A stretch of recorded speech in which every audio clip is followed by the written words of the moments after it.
Welcome to Gautam PUC academy YouTube channel. ಇವತ್ತಿನ ತರಗತಿಯಲ್ಲಿ ನಾವು ನೋಡ್ತಿದ್ವಿ ಸೆಕೆಂಡ್ PUC ರಾಜ್ಯಶಾಸ್ತ್ರ ವಿಷಯದಲ್ಲಿ 80ಕ್ಕೆ 80 ಅಂಕಗಳನ್ನ ತೆಗೆದುಕೊಂಡಿರುವಂತಹ ವಿದ್ಯಾರ್ಥಿಯ ಆನ್ಸರ್ ಶೀಟ್ ಮೇಲೆ ಅಂಕಗಳನ್ನ ಯಾವ ರೀತಿ ನಮೂದಿಸಿರ್ತಾರೆ ನೋಡಿ.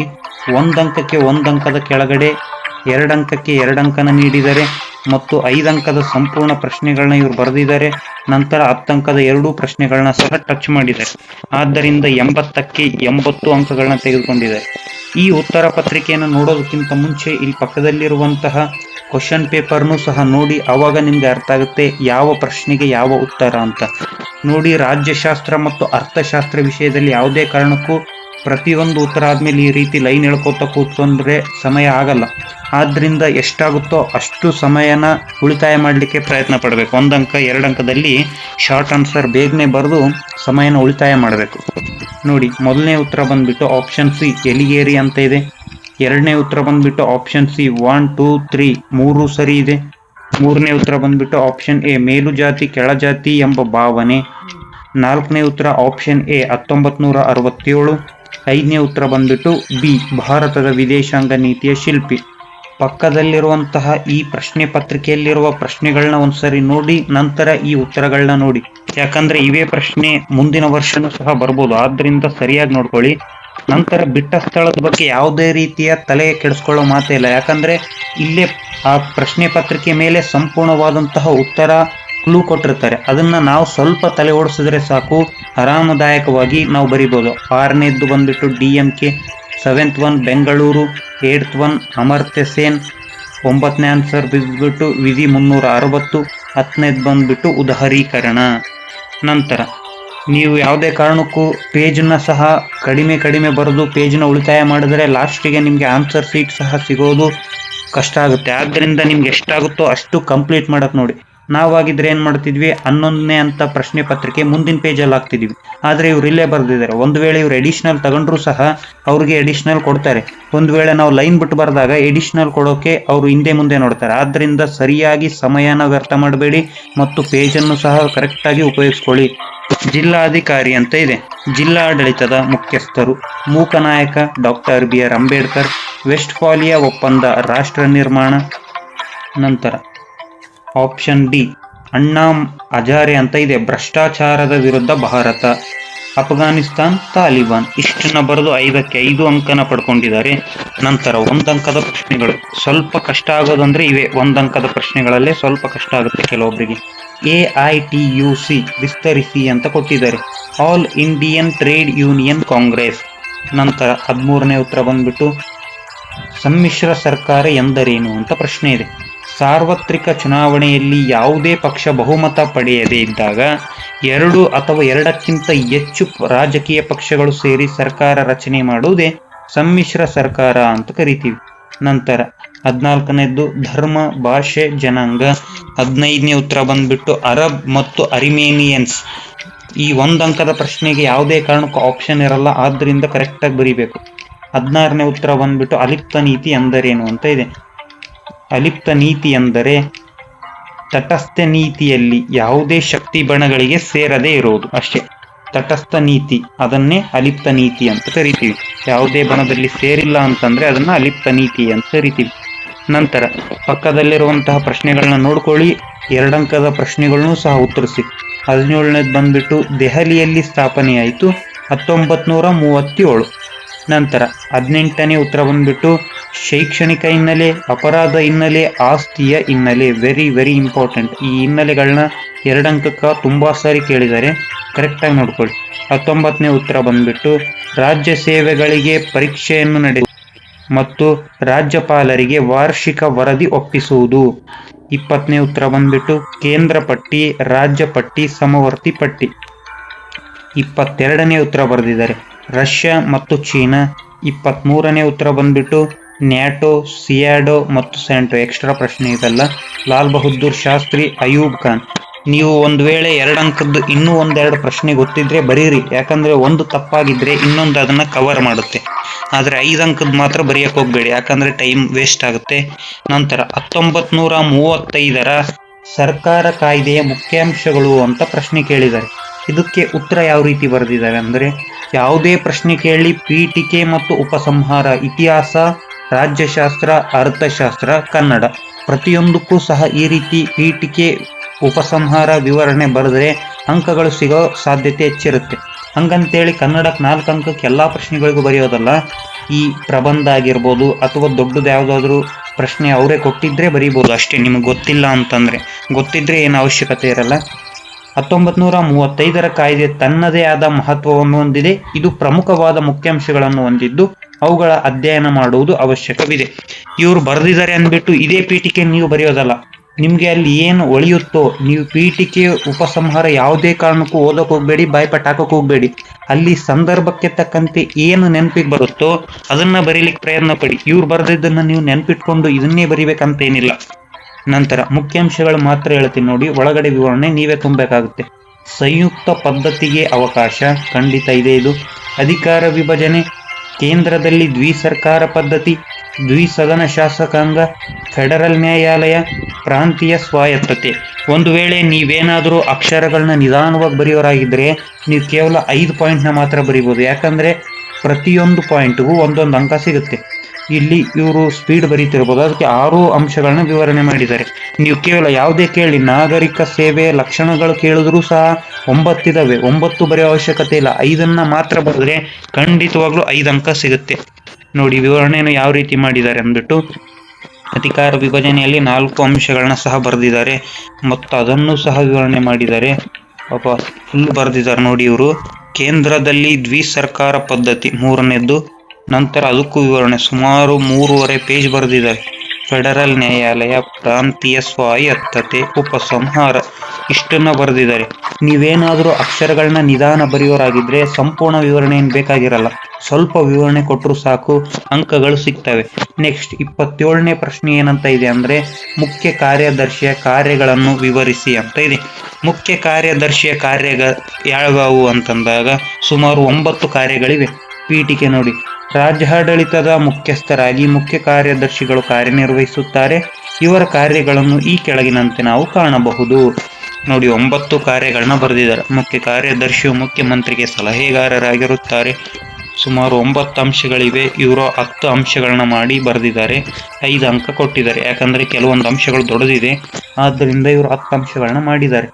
ಪ್ರತಿ 2 ಅಂಶಗಳಿಗೂ 1 ಅಂಕ ಅಂತ ಹಿಡಿದ್ರು 10 ಅಂಶಗಳಿಗೆ 5 ಅಂಕ ಸಿಕ್ತು. ನೆಕ್ಸ್ಟ್, ಹಿಂದುಳಿದ ವರ್ಗದ ಚಳವಳಿಗೆ ಕಾರಣಗಳನ್ನು ವಿವರಿಸಿ ಅಂತ ಪ್ರಶ್ನೆ.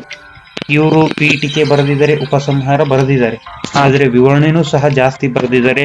ನೀವು ಸ್ವಲ್ಪ ಬರೆದ್ರೆ ಅಂದ್ರೆ ಸಾಮಾಜಿಕ ತಾರತಮ್ಯ, ಸಮಾಜದಲ್ಲಿ ನಡೆಯುವಂತಹ ಸಾಮಾಜಿಕ ಅಂದ್ರೆ ಏನು, ಗುಡಿಗಳಲ್ಲಿ ಕೆಲವೊಬ್ಬರನ್ನ ಬಿಡ್ತಾರೆ, ಕೆಲವೊಬ್ಬರನ್ನ ಬಿಡುವುದಿಲ್ಲ, ಇದನ್ನೇ ಸಾಮಾಜಿಕ ತಾರತಮ್ಯ ಅಂತೀವಿ. ಈ ರೀತಿ ವಿವರಣೆ ಕೊಟ್ಟರು 5 ಅಂಕ ಸಿಗುತ್ತೆ. ಸಾಮಾಜಿಕ ತಾರತಮ್ಯ. ನಂತರ 2ನೇದಾಗಿ ಆರ್ಥಿಕ ಶೋಷಣೆ, ಶೈಕ್ಷಣಿಕವಾಗಿ ಹಿಂದುಳಿದಿರುವಿಕೆ, ಕೇವಲ ಮೇಲ್ಜಾತಿಯವರಿಗೆ ಮಾತ್ರ ಶೈಕ್ಷಣಿಕವಾಗಿ ಶಿಕ್ಷಣ ನೀಡುತ್ತಿದ್ರು, ಕೆಳಜಾತಿಯವರಿಗೆ ನೀಡುತ್ತಿರಲಿಲ್ಲ. ನಂತರ ರಾಜಕೀಯ ಪ್ರಾಧಾನ್ಯತೆ ನಿರಾಕರಣೆ, ನಂತರ ಏಕೀಕರಣ, ಉಪಸಂಹಾರ. ಸುಮಾರು ಪ್ರತಿಯೊಂದನ್ನು 2 ಪೇಜ್ ಸನೇಹ ಬರೆದಿದ್ದಾರೆ ಎಲ್ಲ ಉತ್ತರಗಳು. ನಂತರ ಭಯೋತ್ಪಾದನೆಗೆ ಕಾರಣಗಳೇನು ಅಂತ 30ನೇ ಪ್ರಶ್ನೆ ಕೇಳಿದ್ದಾರೆ. ಸುಮಾರು 4-5 ಸಾರಿ ಕೇಳಿದ್ದಾರೆ ಈ ಪ್ರಶ್ನೆ. 2026ರವರೆಗೆ ತುಂಬಾ ಸಾರಿ ಕೇಳಿದ್ದಾರೆ. ಪೀಠಿಕೆ ನೋಡಿ ಎಷ್ಟು ಒಂದೇ ಲೈನ್ ಬರೆದಿದ್ದಾರೆ. ಭಯೋತ್ಪಾದನೆಯು ದೇಶದ ಒಂದು ಅಕ್ರಮಕಾರಿ ಕಾರ್ಯವಾಗಿದೆ, ಇಷ್ಟನ್ನ ಮಾತ್ರ ಬರೆದಿದ್ದಾರೆ ಪೀಠಿಕೆಯಲ್ಲಿ. ನಂತರ ಅದರ ಕಾರಣಗಳೇನು, ಪ್ರತ್ಯೇಕವಾದಿ ಚಳವಳಿ, ಧಾರ್ಮಿಕ ಮೂಲಭೂತವಾದ, ನಂತರ ಈಶಾನ್ಯ ಭಾಗದ ಸಮಸ್ಯೆ, ನಂತರ ದುರ್ಬಲ ರಾಜಕೀಯ ವ್ಯವಸ್ಥೆ, ಆರ್ಥಿಕ ಅಸಮಾನತೆ. ಅದಲ್ಲದೆ ಮತ್ತೆ ಕೆಳಗಡೆ ಅರ್ಥನ ಬರೆದಿದ್ದಾರೆ ನೋಡಿ. ಭಯೋತ್ಪಾದನೆ ಅಂದರೆ ತಮ್ಮ ಸೈದ್ಧಾಂತಿಕ ಗುರಿಗಳನ್ನು ಈಡೇರಿಸಿಕೊಳ್ಳಲು ಜನಸಾಮಾನ್ಯರಿಗೆ ಸಮಸ್ಯೆ ಅಥವಾ ಕಿರುಕುಳ ನೀಡುವುದೇ ಭಯೋತ್ಪಾದನೆ. ಕಾರಣಗಳು ಪ್ರತ್ಯೇಕವಾದಿ ಚಳವಳಿ ಆಗಿರ್ಬೋದು, ಧಾರ್ಮಿಕ ಮೂಲಭೂತ, ಅಲ್ಲೇನೇನು ಹೇಳಿದ್ದಾರೆ ಅದಕ್ಕೆ ವಿವರಣೆಯನ್ನು ನೀಡುತ್ತಾ ಹೋಗಿದ್ದಾರೆ. ನಂತರ ಕೆಳಗಡೆ ಉಪಸಂಹಾರ, ಸಂಪೂರ್ಣವಾಗಿ 5 ಅಂಕನ ಎಷ್ಟು ಕೊಡಬೇಕು ಅಷ್ಟು ಬರೆದಿದ್ದಾರೆ ಇವರು. 32ನೇ ಪ್ರಶ್ನೆ ಬಂದ್ಬಿಟ್ಟು, ವರ್ಣಭೇದ ಮತ್ತು ಜನಾಂಗೀಯ ತಾರತಮ್ಯವನ್ನು ಭಾರತವು ವಿರೋಧಿಸುತ್ತದೆ. ಏಕೆಂತಂದ್ರೆ ಪೀಠಿಕೆ ಬರೆದಿದ್ದಾರೆ. ನಂತರ ವರ್ಣಭೇದ ನೀತಿ ಎಂದರೇನು, ಅದರದೇ ಆಗಿರೋದ್ರಿಂದ ವರ್ಣಭೇದ ನೀತಿ ಅಂದ್ರೆ ಬರೆದಿದ್ದಾರೆ. ನಂತರ ಉಪಸಂಹಾರ. ಆದ್ರೂ 5 ಅಂಕ ಸಂಪೂರ್ಣ ಕೊಟ್ಟಿದೆ. ನೀವು ಕೇಳ್ತಿರ್ತೀರ, ಸರ್ ಈ ಆನ್ಸರ್ ಕೇವಲ ಸ್ವಲ್ಪ ಇದೆ, 5 ಅಂಕ ನಮಗ್ ಕೊಡ್ತಾರಾ ಅಂತ ತುಂಬಾ ಕಮೆಂಟ್ ಬಂದಿದಾವೆ ಇಂದಿನ ಪ್ರಶ್ನೆ ಪತ್ರಿಕೆಯಲ್ಲಿ. ನೋಡಿ ಕೊಟ್ಟಿದ್ದಾರೆ ನೋಡಿ, ಪೀಠಿಕೆ ಎಷ್ಟು ಬರೆದಿದ್ದಾರೆ, ವರ್ಣಭೇದ ನೀತಿಗೆ ಇರೋದೇ ಒಂದು 8-10 ಲೈನ್ ಇದೆ ಪುಸ್ತಕದಲ್ಲಿ, ಪೀಠಿಕೆನ ಬರೆದಿದ್ದಾರೆ. ನಂತರ ವರ್ಣಭೇದಿ ನೀತಿ ಎಂದರೇನು ಸಂಪೂರ್ಣವಾಗಿ ಅದರ ಅರ್ಥ ಬರೆದಿದ್ದಾರೆ, ವರ್ಣಭೇದ ನೀತಿ ಎನ್ನುವವರೆಗೆ. ನಂತರ ಕೆಳಗಡೆ 2 ಪ್ಯಾರ ಮಾತ್ರ, ಚಿಕ್ಕದಾಗಿರುವಂತಹ 2 ಪ್ಯಾರನ ಬರೆದಿದ್ದಾರೆ. ಆದರೂ ಇವರಿಗೆ ವ್ಯಾಲ್ಯುವೇಟರ್ ಎಷ್ಟು ಅಂಕನ ನೀಡಿದ್ದಾರೆ, 5 ಅಂಕನ ನೀಡಿದ್ದಾರೆ. ಪುಸ್ತಕದಲ್ಲಿ ಚಿಕ್ಕದಾಗಿದೆ, ನಾವು ಅದನ್ನು ಬರೆದ್ರೆ ಅಂಕಗಳು ಕೊಡ್ತಾರಾ ಅಂತ ನೀವು ಕೇಳಬಾರದು.